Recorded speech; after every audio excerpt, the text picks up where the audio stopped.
Our scripture this morning is from John 9.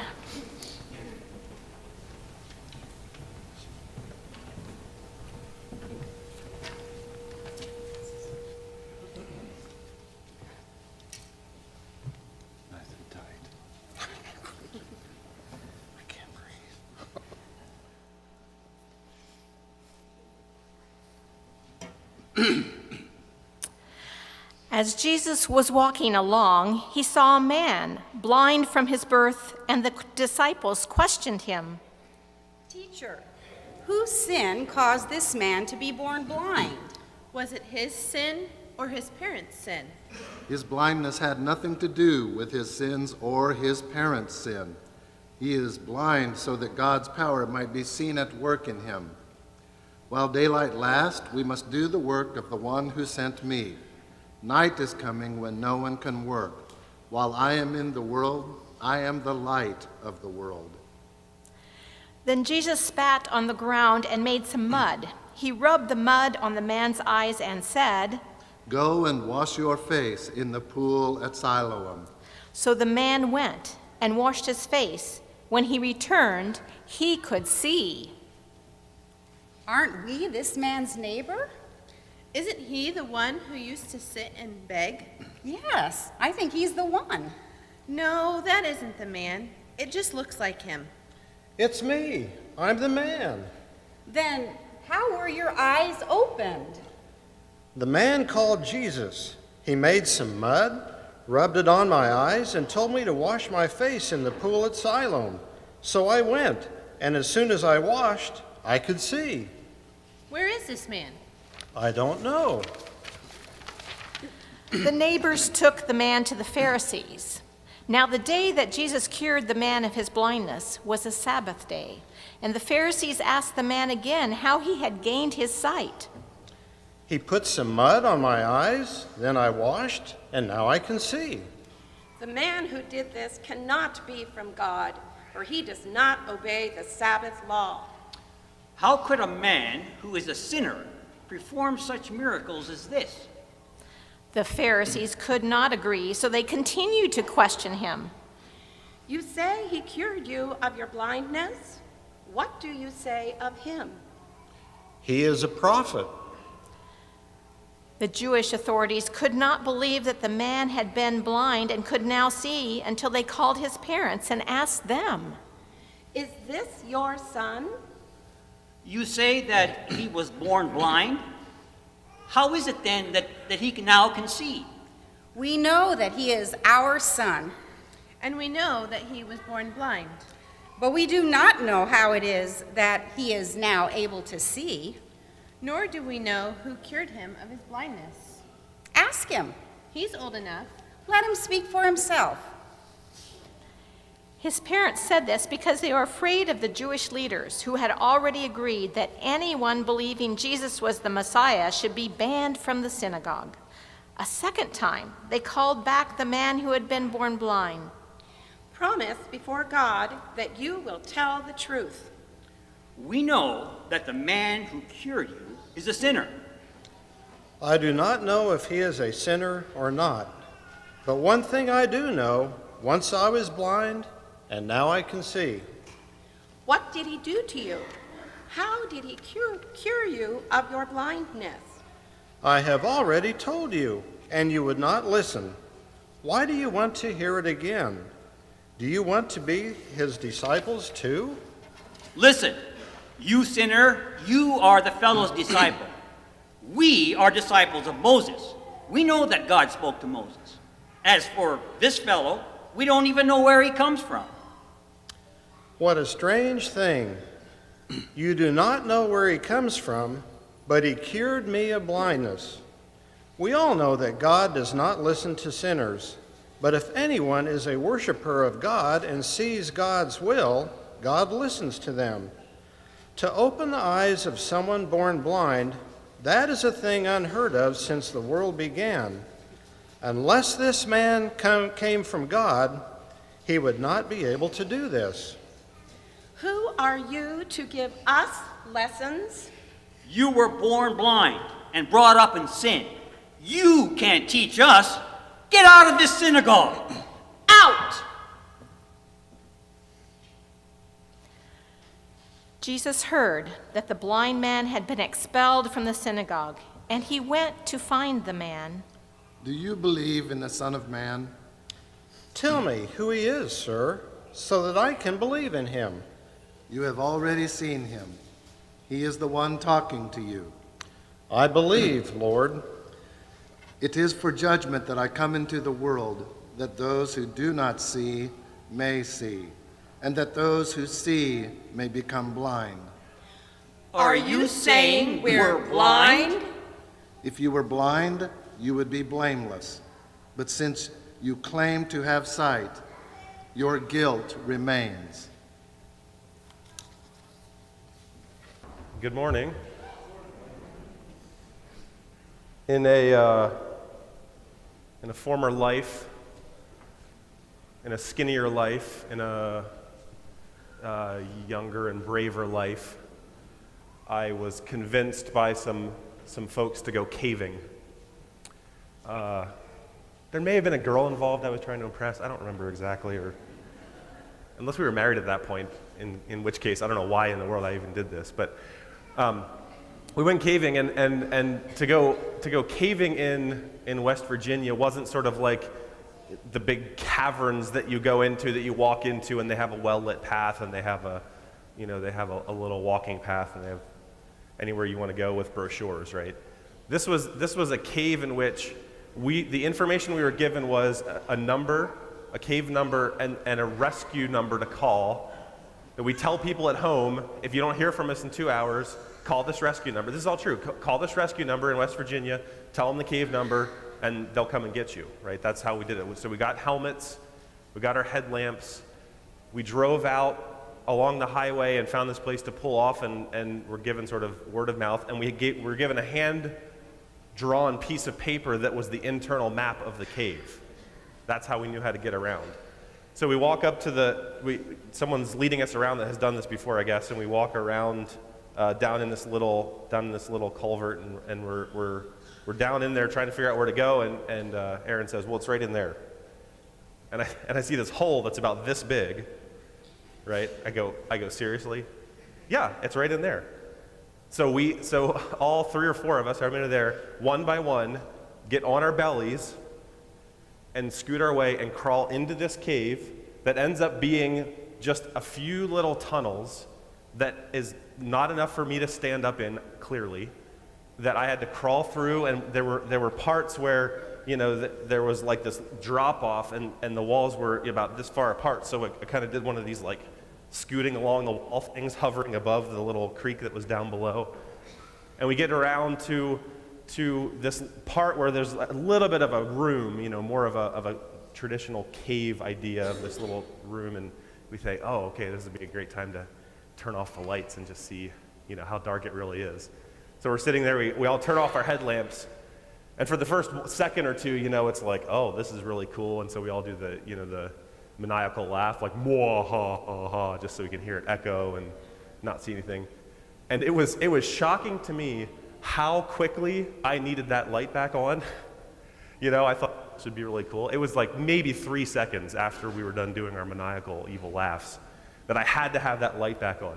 I was recognizing in that moment, if the batteries went out on our headlamps, we would be completely sunk. There would be, almost no way of us getting out.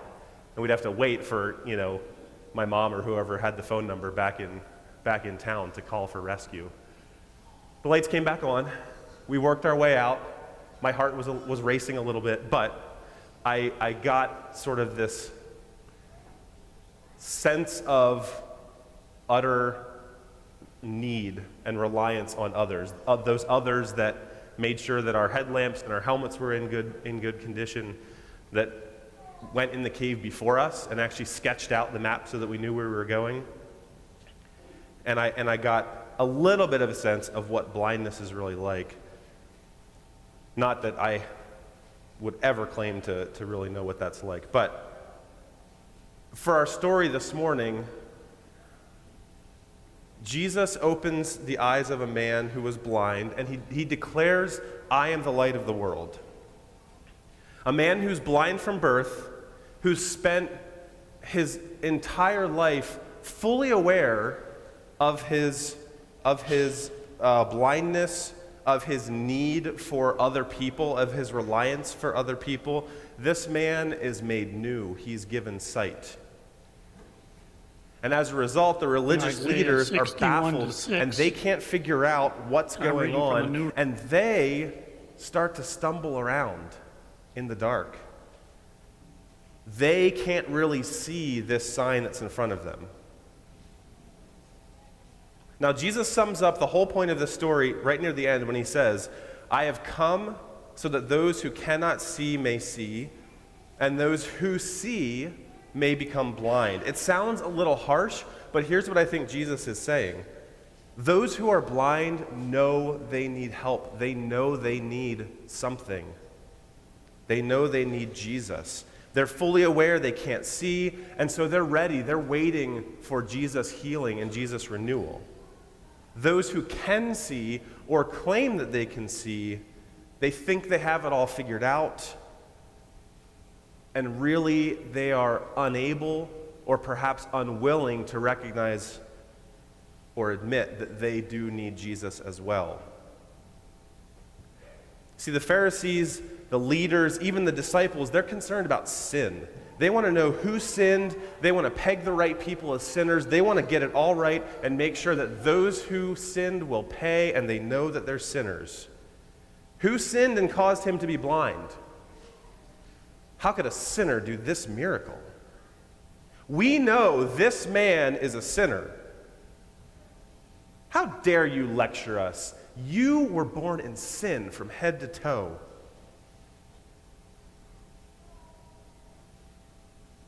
Jesus rejects those judgments and throws it all back. Those who want to label others as sinners have the tables flipped on them.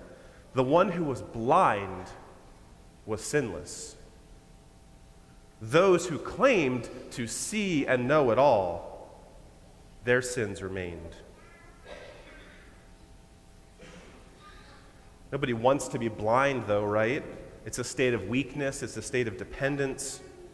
The Pharisees certainly couldn't imagine that they would be blind.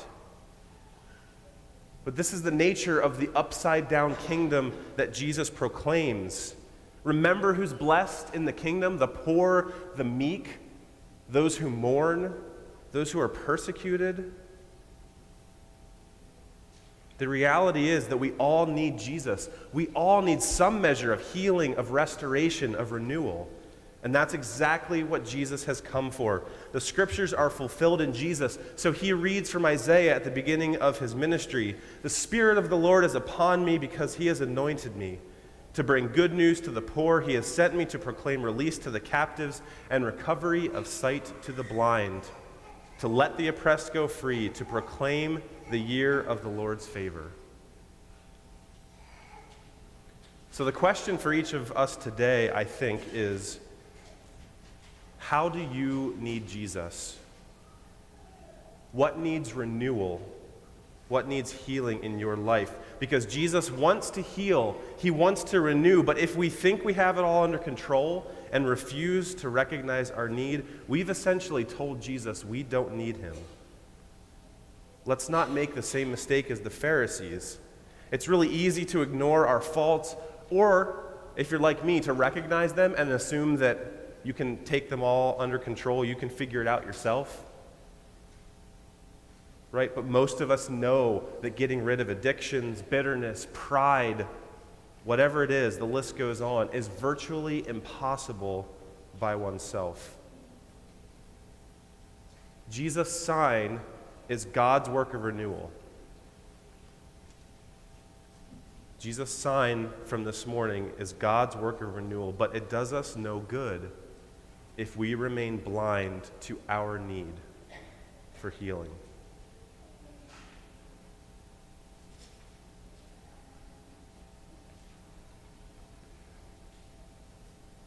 In our series, we've been talking about this idea of in relation especially to our vision and mission statement of looking for Jesus signs around us, looking for Jesus signs in the scriptures, and also that turn in which in following Jesus we become signs of God's work in the world.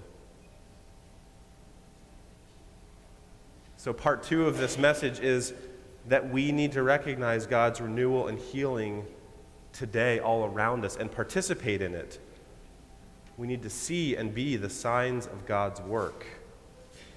And I think on this point we need to take our cue from Jesus. When the disciples wanted to blame someone for the man's blindness, Jesus did not spend time debating it or even engaging their conversation. He simply saw what was going on as an opportunity for God's glory to shine. N.T. Wright talks about this showing up in the Genesis account of creation too, that chaos was there in the beginning. There was just darkness. And God didn't waste any time asking who caused the darkness, why is it there? Instead, God saw it as an opportunity to create. So similarly, we can take a cue from Jesus in holding back our judgments about why someone is in a place they're in, and simply see it as an opportunity to help out, to offer healing and renewal. Maybe this is a hug or a shoulder to cry on. Maybe this looks like supporting organizations that help those who are in need. This tie, for instance, was a gift from my sister at Christmas, and she bought it from a company that supports ways of ending child trafficking and sex trafficking. And some of the folks who actually make the products are girls and boys who were rescued from child trafficking, and then they create and are able to make a living by making crafts and things like this tie. There's many, many people that sit in darkness into which we can offer the light of Christ. So I offer this story at the end of this message because it just came to me in the last couple weeks. This wonderful story of Christians helping people in need, and it just so happens that it comes from my home church in Lancaster, Pennsylvania. East Chestnut Street Mennonite Church is in Lancaster City, Pennsylvania, and has, in the last couple months, been helping to resettle a Syrian refugee family. And so their story was in the Washington Post. So I'm just going to read a few excerpts from this story from the Washington Post and hope that I can make it through. But you'll help me out, right? When the Church World Service first asked the East Chestnut Street Mennonite Church last year if its congregants would want to sponsor a refugee family, close to 24 signed up. Once the word came that a Syrian refugee family was on their way, someone made flyers with photos of the Al-Hamasna family and distributed them at church so people could see their faces and begin praying for them weeks before they arrived in early January. Maher Al-Mahasna, his wife Rhonda, and their 4 young children, ages 12, 10, 7, and 3, lived in Jordan as urban refugees for 3.5 years before they escaped the war, after they had escaped the war in Syria, days after their youngest daughter was born. They had hidden in underground shelters during bombings, and then even when the skies were clear, the children became too afraid to venture outside. Their new home sits on a drab, treeless, alley-sized street less than a mile from the historic city square here, just beyond the downtown galleries, cafes, boutiques, and America's oldest farmers market. But what the city block lacks in aesthetics, it makes up for in what it represents for Maher Al-Mahasna: permission to dream again. A towering man in an Adidas tracksuit with a Tom Selleck mustache, Al-Mahasna said he can now imagine a future for his children. He wraps his massive arm around Salam, his 7-year-old daughter, and hugs her close as she recites the ABCs for the group gathered in the living room. He smiles proudly when everyone applauds. On Monday evening, 11 members of the welcome team gathered in their church to learn Arabic. It wasn't a requirement, just something after weeks of communicating by hand gestures and smiles that they wanted to do. The team hired Rhonda to cook them a meal, hoping to give the family a little income while Maher looks for a steady job. They began by learning words for expensive, cheap, near, far, man, woman, big, small, healthy, sick. They practiced some basic greetings and the word for delicious so they could properly compliment Rhonda's cooking. Elias George, a local Palestinian man, translates for Maher. They were occupied by all misery and miserable things around them, and now they feel safe. His dream was shattered. Now he comes here, and he has a dream that anything is possible. They were in the darkness. Now they live in the light. They were in the darkness. Now they live in the light. Jesus is the light of the world. Jesus is the light of the world. He recovers sight for all who are blind, but he also intends that those who think they see may be made blind, meaning they will recognize their need for him. May we recognize our need for Jesus and receive his light, turning our blindness into sight. And may we be agents of healing, bringing light to those who sit in darkness. The light shines in the darkness, and the darkness will not overcome it. Amen.